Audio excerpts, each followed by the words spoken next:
ঠাইত হোৱাৰ লগে লগে সেই ৰাজ্য চৰকাৰে ব্যৱস্থা নলোৱাৰ পৰিপ্ৰেক্ষিতত সুপ্ৰিম কোৰ্টে এটা কেছত স্পষ্ট নিৰ্দেশ দিছে আৰু তাৰপিছত দেখিছে যে ভাৰতবৰ্ষৰ বিভিন্ন ৰাজ্যত এই মব লিঞ্চিং আৰু মব ভাইলেন্সৰ বিৰুদ্ধে কঠোৰ হৈছে সকলো ৰাজ্য।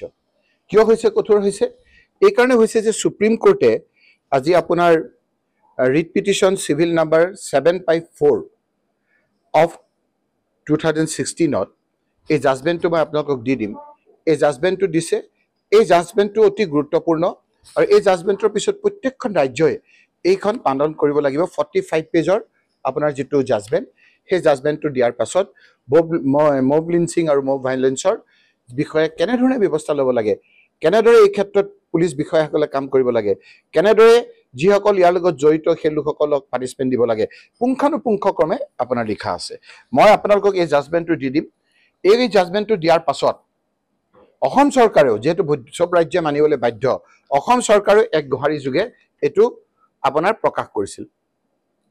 মই কোৱা সেই জাজমেণ্টটো হ'ল, ইয়াৰ দ্বাৰা জনসাধাৰণক জ্ঞাতাৰ্থে জনোৱা হয় যে ভাৰতৰ মহামান্য উচ্চতম ন্যায়ালয়ে WP(C number 754/2016 Tehseen S Poonawalla versus union government and others গোচৰত যোৱা ইংৰাজী 17/7/2018 তাৰিখে দিয়া ৰায়দান অনুসৰি যিকোনো ধৰণৰ দলবদ্ধ হত্যা, গণ উন্মাদনাত, লিঞ্চিং আৰু মব লিঞ্চিঙৰ ভাইলেন্সৰ প্ৰত্যক্ষ বা পৰোক্ষভাৱে অংশগ্ৰহণ কৰা অথবা জড়িত ব্যক্তিসকলক কঠোৰ পৰিণামৰ সন্মুখীন হ'ব।